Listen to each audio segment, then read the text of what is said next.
इसीलिए सनातनियों, अगर विनाश है तो सृजन भी है, लेकिन विनाश का भी एक अंतिम समय जरूर होता है। जैसे महाभारत के वो 18 दिन राम और रावण के बीच में युद्ध के वो अंतिम पल जब सभी को धराशायी होना था, यही वो समय है सितंबर से जो इस युग परिवर्तन के अंदर अपना अंतिम कार्य संपूर्ण करेगा। इसीलिए सनातनी और समय की गंभीरता को शब्दों के माध्यम से समझाना संभव नहीं है।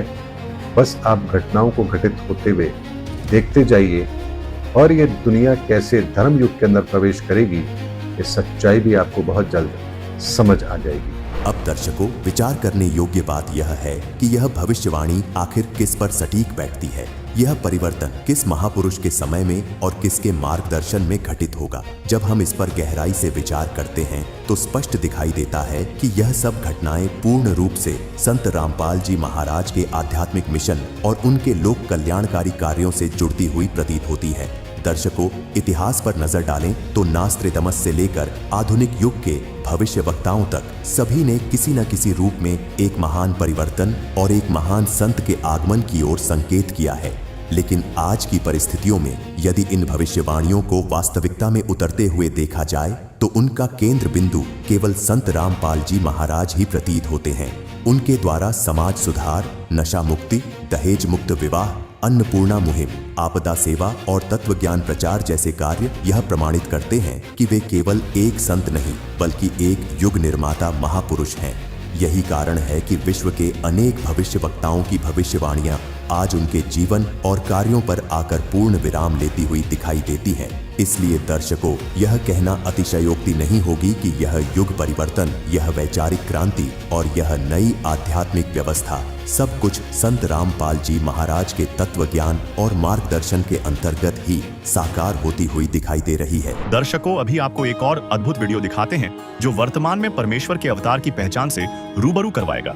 जिसे आज के लोग कल की अवतार समझ रहे हैं, वो सभी लक्षण संत रामपाल जी महाराज से मिलान कर रहे हैं। कल की अवतार जीते जी कई बार मृत्यु को प्राप्त होंगे। अब आप सोच रहे होंगे कि ये क्या बोल रहा है। असल में हमारे संत रविदास जी ये बात को लिख कर गए हैं कि वो जीते जी कई बार मरेगा। तो आज हम इस पर बात करने वाले हैं। संत रविदास भविष्यवाणी लिखकर गए हैं और वो इतनी लंबी भविष्यवाणी लिखकर गए हैं कि जब अवतार आएगा वो क्या क्या करेगा, दुनिया में क्या क्या होगा, वो सब बता कर गए हैं। लेकिन हम केवल उनकी भविष्यवाणी से कल्कि की पहचान को डिकोड करेंगे कि कल्कि अवतार कैसे होंगे। आज आपको कल्कि का असली स्वरूप बता दूंगा कि कल्कि अवतार कहीं आपके आसपास में ही तो घूम नहीं रहे। तो स्टार्ट करते हैं। सबसे पहले अगर आप अभी गूगल करेंगे संत रविदास भविष्यवाणी तो आपको यह भविष्यवाणी मिल जाएगी।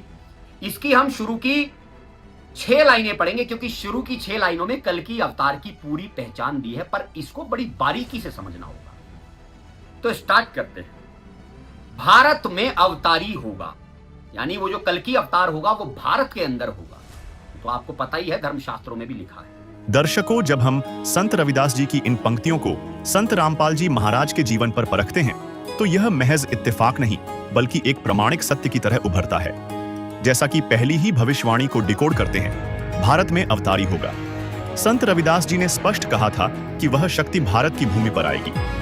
संत रामपाल जी महाराज का जन्म 8 सितंबर 1951 को भारत हरियाणा के जिला सोनीपत के धनाना गांव में हुआ और इस बात की पुष्टि अनेकों भविष्यवाणियां कर रही हैं। आगे देखिए। आगे आ जाते हैं। जो अति विस्मयकारी होगा, यानी जो बहुत ही अद्भुत प्रकार का ज्ञानी होगा, वो पल भर में किसी सांसारिक ज्ञान इतना जानता होगा, पल भर में वो आध्यात्मिक ज्ञान में घुस जाएगा।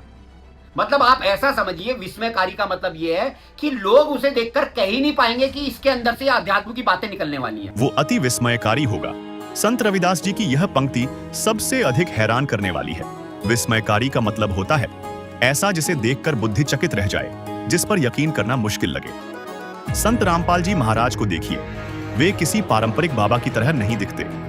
एक साधारण व्यक्ति जो पहले सिंचाई विभाग में जूनियर इंजीनियर थे, एक ऐसा इंसान जो आम नौकरी करता था, अचानक ऐसा ज्ञान देना शुरू करता है जिसे हजारों सालों से बड़े बड़े विद्वान और शंकराचार्य भी नहीं समझ पाए। जब उन्होंने पहली बार कहा कि कबीर ही पूर्ण परमात्मा है, तो दुनिया को यह कैसे संभव लगेगा। लोगों ने मजाक उड़ाया, यकीन नहीं किया। लेकिन संत रामपाल जी महाराज ने श्रीमद् भगवद गीता, ऋग्वेद, पवित्र कुरान और बाइबल जैसे ग्रंथों से प्रमाण देकर दिखाया कि कबीर साहिब ही पूर्ण परमात्मा है, जिसे आज दुनिया स्वीकार कर रही है। अब आगे देखिए, आगे कह रहे हैं ज्ञानी और विज्ञानी होगा। अब ये लाइन तो एक लिखी है, लेकिन इसमें सारा रहस्य छिपा है। ज्ञानी और विज्ञानी होगा, यानी वो ज्ञानी भी होगा, आध्यात्मिक तो होगा, लेकिन विज्ञानी भी होगा, लेकिन आध्यात्म को विज्ञान से मिलाकर देखेगा। जो बात विज्ञान में नहीं है और आध्यात्म में है, वो उसको फेल कर देगा, और जो बात आध्यात्म में और विज्ञान में नहीं है, वो उसको फेल कर देगा। यानी वो प्रैक्टिकल ज्ञान पर भरोसा रखता होगा। जैसे आज कितनी तरह की प्रथाएं और प्रथा चल रही हैं, कल की बिल्कुल ऐसे नहीं होंगे इन प्रथाओं का समर्थन करने वाले। जैसे कबीर थे प्रैक्टिकल ज्ञान रखने वाले, हर चीज को प्रैक्टिकली बताते थे, तो ऐसे ही कल की भी होंगे। तो ज्ञानी और विज्ञानी होगा, यानी ज्ञान और विज्ञान दोनों को साथ लेकर चलेगा। यानी आजकल की पढ़ाई लिखाई को वो ये नहीं कहेगा आजकल की पढ़ाई लिखाई तो बुरी है, जैसे आजकल के लोग कहते हैं कि आजकल की पढ़ाई लिखाई में कुछ नहीं रखा, आजकल की पढ़ाई लिखाई तो बेकार है, आजकल के बच्चे बेकार हैं। तो ज्ञानी और विज्ञानी होगा। ज्ञानी और विज्ञानी होगा। संत रविदास जी ने कहा था कि वह कबीर साहिब की तरह प्रैक्टिकल होगा। संत रामपाल जी महाराज ने रटी रटाई बातों के बजाय श्रीमद् भगवद गीता, चारों वेद, कुरान, बाइबल और गुरु ग्रंथ साहिब को खोलकर प्रमाण दिया है। जैसे विज्ञान प्रयोग पर भरोसा करता है, वैसे ही उन्होंने सिद्ध किया है कि ईश्वर साकार है और उसकी भक्ति वैज्ञानिक सिद्धांतों पर आधारित है। संत रामपाल जी महाराज विज्ञान को परमेश्वर का ही वरदान बताते हैं। वे अंधविश्वास नहीं बल्कि तत्व ज्ञान देते हैं। इस विषय में सुनिए। ये विज्ञान मनुष्य के सतर का नहीं है, जो आज आप देख रहे हो, टेलीविजन, इंटरनेट, चिप, ये मेमोरी कार्ड, ये परमेश्वर ने मनुष्य को बुद्धि दी है। न 4 युग का इतिहास आपके पास है। ढंग से कोई बैलगाड़ी भी नहीं रखा करते थे, टूटी फूटी घसीटे अंडा करते थे। हमने दास ने वो जमाना देखा है कि कनक निकालने के लिए 1 महीना तक पशुओं को इन गेहूं के ऊपर घुमाया करते थे। 15-15 दिन जब जाकर वो दाने अलग होते थे, चूड़ा अलग होता था, भूस। और आज आप क्या देखते हो, 2 मिनट में कट कर जाते। ये कहाँ से बुद्धि आई आपके लिए कि सुविधा दूं अपने बच्चों को ताकि भक्ति में ज़्यादा समय लगावें। हमने देखा हमारी माताएं, चाची, ताई 1-2 किलो आटा पीसने की खातिर 2-2 घंटे लगी रहती थी हाथ से। अब उसके लिए चाकी ऑटोमेटिक पावर की बना दी। अब आटा उधर पिस रहा, तुम बैठकर माला जपो, भगवान का भक्ति करो। पशुओं का चारा काटा करते। दास का जन्म एक जाट किसान के घर हुआ, जिस कारण से खूब परिचित है। पहले तो ऐसे देखे हमारे दादाजी, ऐसे काटा करते थे एक फरसा सा ले करके। फिर ये हाथ से चलाने वाली मशीन बनी, गंडासा बोलना जिसको। और अब एक पावर बिजली से कनेक्शन लगा के, मोटर लगा के, और कट ढेर सारा काट दे। घंटे में 20 पशुओं का काट देती है। तो ये सुविधा भगवान ने इसलिए दी कि तुम इस समय का सदुपयोग करो। आप कह रहे हैं वो अद्भुत सेनानी होगा।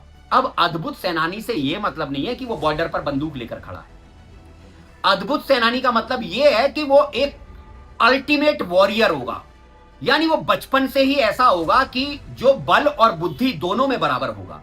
उसकी बुद्धि भी बहुत तेज होगी और उसका शरीर भी बिल्कुल मृत्यु को जीतने वाला होगा, यानी बिल्कुल वज्र जैसा शरीर होगा। तो कल की अवतार, मैंने आपको जैसे बताया, कल की ना तो ज्यादा बूढ़े होंगे और ना ज्यादा जवान होंगे। अद्भुत सेनानी क्यों बोला है कि वो कभी भी गरीब पर अत्याचार होता नहीं देखेगा। हर चीज में आगे कदम रखने वाला होगा, हर दुविधा में, हर परेशानी में सबके साथ खड़े रहने वाला होगा। अद्भुत सेनानी इसलिए बोला है। वो अद्भुत सेनानी होगा। अद्भुत सेनानी का मतलब केवल युद्ध लड़ना नहीं होता।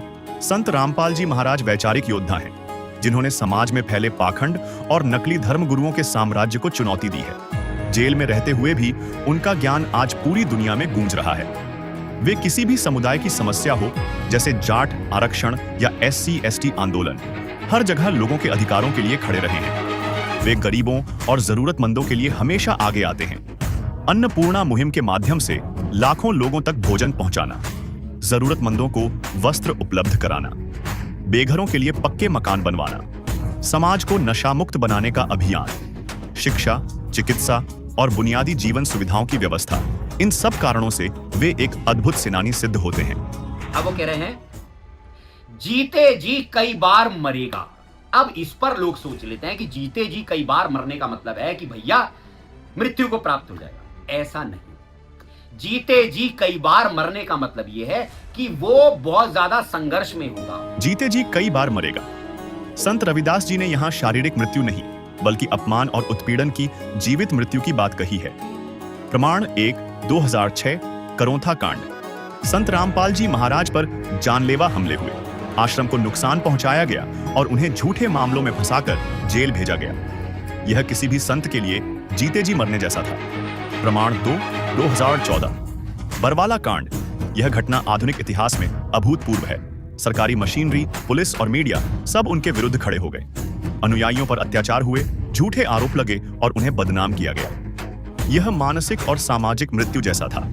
इन जीवित मृत्यु जैसे संकटों से निकलकर आज वे सत्य के प्रकाश स्तंभ की तरह खड़े हैं। अब सबसे मेन पॉइंट आ गया है जो मैंने आपको बताया है। छद्म वेश में वो विचरेगा। अब अभी पहले आप गूगल करिए छद्म वेश क्या होता है, तो आएगा ऐसा वेश बनाना जिससे कोई पहचान ना पाए। और मैंने पिछले कितने वीडियोस में आपको बताया है कि कल्कि अवतार कुछ ऐसा वेश बनाएंगे कि आज के लोग सोच भी नहीं सकते होंगे कि ये कल्कि हैं। जैसे मैंने आपको बताया था, हो सकता है कल्कि अवतार को कोई बार में बैठा देख ले, हालांकि वो पी ना रहे हो, बार में बैठा देख ले। कल्कि अवतार को कहीं इधर उधर कोई देख ले, मान लो किसी वैश्यालय के पास देख लिया किसी ने। अब आप कहोगे हाँ ये क्या बात कह दी, अरे हमारे कबीर साहब ने तो इतनी लीला करी है, वैश्या के पास चले गए थे शराब की बोतल लेकर ताकि लोग उनको पहचान ना पाए। तो छद्म वेश में इसलिए विचरना है कल्कि अवतार को कि कोई भी कुपात्र, कोई भी पापी राक्षस कल्कि को पहचान ना पाए। और देवताओं के सामने वो अपनी झलक हल्के हल्के प्रस्तुत करते रहेंगे। जो अच्छे जीव होंगे वो समझते रहेंगे कि कहीं यही तो कल्कि नहीं है। छद्म वेश में विचरेगा। छद्म वेश यानी अपनी असली पहचान को छुपाकर रखना। आज दुनिया उन्हें एक कैदी के रूप में देखती है, लेकिन सूक्ष्म दृष्टि से यह उनकी लीला है ताकि केवल सुपात्र आत्माएं ही उन्हें पहचान सकें। जेल में रहते हुए भी करोड़ों लोगों का मार्गदर्शन करना उनके असली स्वरूप की पहचान है। और एक आपका मैं डाउट क्लियर कर देता हूं, कल्कि अवतार ब्राह्मण नहीं होंगे। अवतार हमेशा क्षत्रिय ही हुआ है। राम क्षत्रिय थे, कृष्ण क्षत्रिय थे, कल्कि भी क्षत्रिय होंगे। ब्रह्म विद्या जानने के कारण उनको ब्राह्मण बोला जाएगा। ब्राह्मण ये नहीं कि कोई ब्राह्मण घर में पैदा हो गया या फिर माला पहन ली तो वो ब्राह्मण हो गया। ब्रह्म विद्या जो जानता है उसे ब्राह्मण बोला जाता है। तो कल्कि ब्रह्म विद्या जानते होंगे, इसलिए इनको ब्राह्मण बोला गया। यहाँ पर इस भाई ने बताया कि वह अवतार ब्राह्मण जाति में नहीं होगा, क्षत्रिय जाति से होगा। तो आपको बता दें, संत रामपाल जी महाराज ब्राह्मण जाति से नहीं आते, वे जाट वर्ण से हैं, जो क्षत्रिय श्रेणी में माना जाता है। हालांकि वे स्वयं जाति पाति के विरोधी हैं और कहते हैं जीव हमारी जाति है, मानव धर्म हमारा, हिंदू मुस्लिम सिख ईसाई धर्म नहीं कोई न्यारा। दर्शकों, संत रविदास जी की वाणी का एक एक शब्द संत रामपाल जी महाराज के जीवन की घटनाओं से मेल खाता है। यह कोई साधारण संयोग नहीं। जिसे दुनिया आज अपराधी मान रही है, वही वास्तव में उस महान परिवर्तन का सूत्रधार है जिसकी प्रतीक्षा सदियों से की जा रही थी।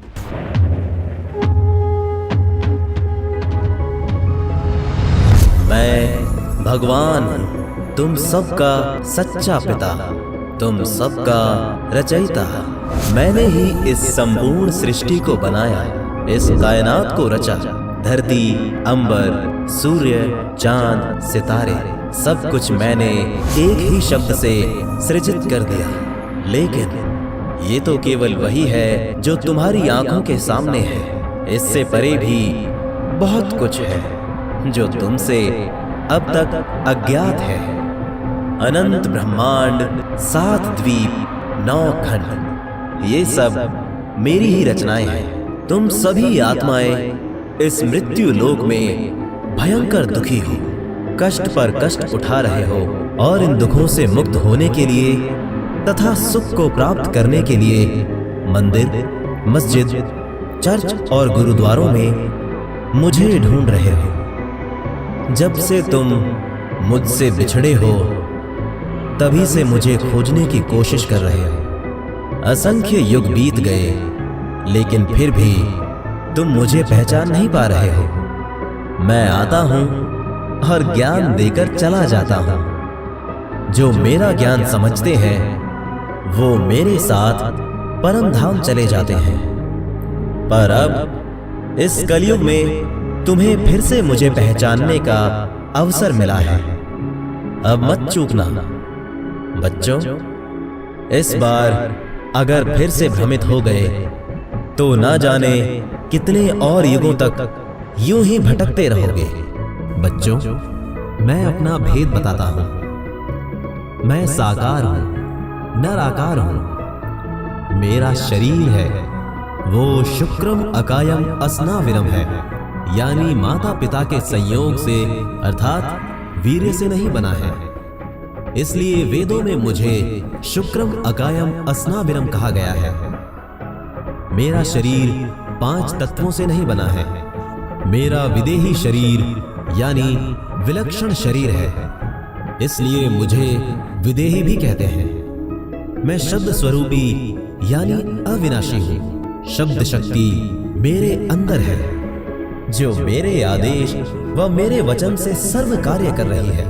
इसलिए मैं कहा करता हूं, हम हैं शब्द, शब्द हम माही, हमसे भिन्न और कछु नाही। बच्चों, वेद मेरा भेद है, मैं वेदन के माही। जौन वेद से मैं मिलूं, वो वेद जानते नहीं।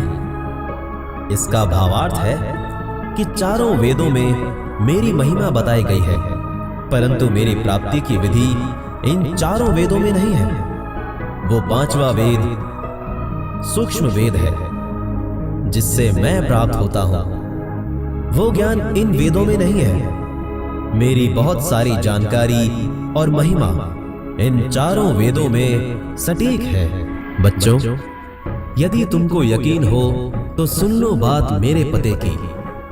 मेरा पता है, मैं परमेश्वर सबसे ऊपर के लोक में रहता हूं।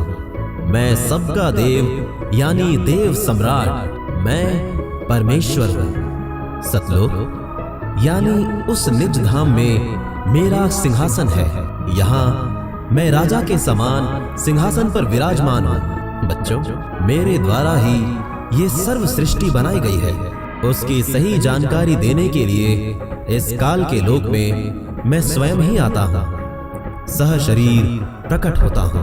तत्व ज्ञान का प्रचार अपने मुख कमल से दोहों, चौपाइयों, साखियों, शब्दों, रमैनियों के द्वारा बोल बोल कर प्रचार करता हूं। वो तत्व ज्ञान यानी सूक्ष्म वेद होता है। मैं चारों युगों में लीला करता हूं। शिशु रूप धारण करके आता हूं, कमल के फूल पर प्रकट होता हूं, जिस कारण से मैं नारायण भी कहलाता हूं। जब मैं शिशु रूप धारण करके आता हूं, तो उस समय मेरी परवरिश की लीला कुंवारी गायों से होती है। कुंवारी गाय का दूध पीता हूं। मैं चारों युगों में ऐसी ही लीला करता हूं। वैसे भी मैं अनेक स्थानों पर कभी कभी प्रकट हो जाता हूं, कहीं जिंदा महात्मा के रूप में, कभी किसी संत के रूप में, तो कहीं किसी अन्य वेश में। इस तरह मैं ऐसी लीलाएं करता ही रहता हूं। बच्चों, मैं चारों युगों में आता हूं। सतयुग में सत्सुकृत का टेरा, त्रेता नाम मुनिंद्र मेरा, द्वापर में करुणामय कहाया, कलयुग नाम कबीर धराया। सतयुग त्रेता द्वापर में कोई अन्य धर्म नहीं था, इसलिए एक ही भाषा संस्कृत ही चलती थी। और जब मैं संवत 1455 में ज्येष्ठ शुद्धि पूर्णमासी को सन 1398 में जम्बू द्वीप भारत के पवित्र शहर काशी में लहरताला तालाब में एक शिशु के रूप में प्रकट हुआ। उस समय भारतवर्ष में यानी जम्बू द्वीप में 2 धर्म मुख्य थे, एक हिंदू और एक मुसलमान। हिंदू संस्कृत भाषा जानते थे और मुसलमान अरबी भाषा। इसलिए मैंने कलयुग में अपना नाम कबीर रखवाया और जबरदस्ती रखवाया, क्योंकि काजी और मुल्लाओं की नियत में दोष था। सर्व प्राणी मेरी ही आत्माएं हैं। उन सब के पुण्य कर्मों को बढ़ाने के लिए मैंने अपने वास्तविक नाम कबीर को चुना और पवित्र वेदों में कबीर देव नाम मेरे लिए ही लिखा गया है। जब वेदों का संस्कृत से हिंदी में अनुवाद किया जाता है, तब कबीर शब्द भी उसी रूप में आता है और अरबी भाषा में भी कबीर ही लिखा जाता है। इसी कारण से मैं कबीर नाम से प्रसिद्ध हूँ। मैं अपनी सुनियोजित योजना के तहत ही रखवाता हूँ। इस लीला के अतिरिक्त मैं कभी भी कहीं भी अन्य साधु वेश में या अन्य वेशों में प्रकट होकर ज्ञान देता रहता हूँ। बच्चों, जब मैं काशी में प्रकट था, सशरीर आया था, 120 वर्ष तक लीला की। उस समय मेरा मुख्य शिष्य धनी धर्मदास हुआ था। धर्मदास काल मेरे नाम से 12 पंथ चलाएगा।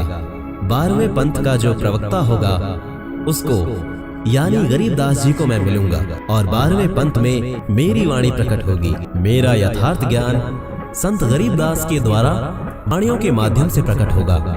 बालक गरीबदास को मैं ही सतलोक लेकर आया था, सर्व ज्ञान देकर पुनः मृत्यु लोक में वापस भेज दिया था। संत गरीबदास ने मेरी वाणी सही लिखी है, मेरी महिमा पूरी लिखी है, वो वाणी पुनः लिखी गई है। 12वें वंश प्रकट होए उजियारा, 13वें वंश मिटे सकल अंधियारा। लेकिन उस वाणी को संत गरीबदास पंथ वाले भी समझ नहीं सके और ना ही वो 12 पंथ मेरी पहले वाली वाणियों को ठीक से समझ पाए। उन्होंने उन वाणियों का काल प्रेरणा से अर्थ का अनर्थ कर दिया। मैंने पृथ्वी पर 600 वर्ष पूर्व धनी धर्मदास से कहा था कि 12 पंथ काल पुरमाना, भूले जीव ना जाए ठिकाना।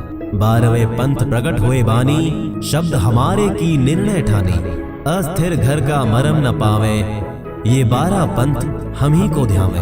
12 पंथ हम ही चल आवे, सब पंथ मिटा एक ही पंथ चलावे। काल निरंजन मेरे वास्तविक कबीर नाम से 12 पंथ तथा बहुत से अन्य पंथ चलाएगा। उसमें मेरी महिमा की वाणी पुनः प्रकट होगी। ये मेरे द्वारा ही किया जाएगा। उसी पंथ में आगे चलकर हम स्वयं ही आएंगे, सर्व पंथों को मिटाकर एक पंथ चलाएंगे। और धर्मदास को बताया था कि जब पहली बार तप्त शिला पर काल निरंजन के साथ वार्ता हुई थी, उस समय मोक्ष युग का समय निर्धारित कर दिया था। और धनी धर्मदास को ये सारा प्रकरण दोहों के माध्यम से सुनाया था। चौथा युग जब कलयुग आई, तब हम अपना अंश पठाई। काल फंद छोटे नर लोई, सकल सृष्टि परवानिक होई। घर घर देखो बोध विचारा, सत्य नाम सब ठोर उचारा। 5505 तब ये वचन होगा साचा। कलयुग बीत जाए जब एता, सब जीव परम पुरुष पद चेता। 5505 जब कलयुग बीत जाए, महापुरुष फरमान तब जग तारन को आए। हिंदू तुर्क आदि सबे, जेते जीव जहान, सत्य नाम की साख गही, पावे पद निर्माण। यथा सरित गण आप ही, मिले सिंधु में धाये। सत सुकृत के मध्य तिमी, सभी पंथ समाये। जब लग पूर्ण होए नहीं, ठीक का तिथि बार। कपट चातुरी तब ही लो, स्वसम वेद निर्धार। सभी नारी नर शुद्ध तब, जब ठीक का दिन आवंत। कपट चातुरी छोड़ के, शरण कबीर कहंत। एक अनेक हो गए, पुनः अनेक हो एक। हंस चले सतलोक सब, सत्य नाम की टेक। घर घर बोध विचार हो, दुर्मति दूर बहाए। कलयुग में सब एक होई, बरते सहज सुभाए। कहाँ उग्र कहाँ शुद्र हो, हरे सब की भवपीड़। सो समान समदृष्टि है, समर्थ सत्य कबीर। ये फोटोकॉपी पवित्र पुस्तक कबीर सागर के अध्याय स्वसम वेद अर्थात सूक्ष्म वेद बोध सागर के पृष्ठ 171 की है। बच्चों, अब वो समय आ चुका है। अब पृथ्वी के सर्व मानव शरीरधारी प्राणी हमारे ज्ञान को ग्रहण करके उपदेश प्राप्त करेंगे। सबका फंद छूटेगा, अर्थात सब मोक्ष प्राप्त करेंगे। कलयुग में घर घर में हमारे ज्ञान और महिमा की चर्चा होगी। सर्व मनुष्य सारा दिन व्यर्थ की बातों में व्यतीत ना करके परमात्मा के ज्ञान की चर्चा करके पुण्य के भागी होंगे। अब सबको सतनाम व सारनाम प्रदान किया जाएगा। बच्चों, आप सब पृथ्वी के सर्व हिंदू, मुसलमान व अन्य धर्मों में विभाजित मानव तथा अन्य प्राणी भी जो मानव जीवन प्राप्त करेंगे, वो सर्व सतनाम की महिमा से परिचित होकर उस सच्चे नाम को मुझसे प्राप्त करके पूर्ण मोक्ष पद प्राप्त करेंगे। मेरा ये वचन उस समय सत्य होगा जिस समय कलयुग 5505 वर्ष बीत चुका होगा। और अब कलयुग 5505 वर्ष बीत चुका है और मैं अपने दूसरे रूप में पृथ्वी पर लीला कर रहा हूँ। अब सर्व स्त्री पुरुष कपट त्याग कर शुद्ध होकर मुझ सर्वेश्वर कबीर की शरण ग्रहण करेंगे। जो सर्व मानव समाज अनेकों धर्मों में विभाजित हो चुका है वो पुनः एक हो जाएंगे। सर्व जीवात्माएं भक्ति युक्त विकार रहित होकर हंस बन जाएंगे, अर्थात अविकारी तथा भक्त होकर सतलोक में आ जाएंगे। अब वो समय आ गया है, प्रत्येक घर घर में मेरा निर्मल ज्ञान कबीर ज्ञान चर्चा का विषय बनेगा। सर्व मानव दुर्मति त्याग कर नेक नीति अपनाएंगे। इसी कलयुग में जो माया के लिए भाग दौड़ मची है वो शांत हो जाएगी। सर्व मानव दुर्मति त्याग कर नेक नीति अपनाएंगे। इसी कलयुग में माया के लिए जो भाग दौड़ मची है वो शांत हो जाएगी। सर्व मानव शांत स्वभाव के बन जाएंगे। चाहे कोई उग्र हो यानी डाकू, चोर या अन्य कारण से समाज को दुखी करने वाला, चाहे कोई नीची जाति का हो या ऊंची जाति का, सभी एक होकर रहेंगे। बच्चों, ये सर्व परिवर्तन करने वाला मैं स्वयं तत्वदर्शी संत रूप में प्रकट हुआ हूँ। सर्व के प्रति समान दृष्टि वाला समर्थ सत्य कबीर ही हूँ। तो बच्चों, मैं अब आ चुका हूँ, पहचान लो। मम संत मुझे ही जान, मेरा ही स्वरूपम। बच्चों, अब मोक्ष का समय आ गया है। सत्य को पहचानिए, सच्चे सद्गुरु की शरण में जाइए, अपने निज लोक सतलोक आ जाइए।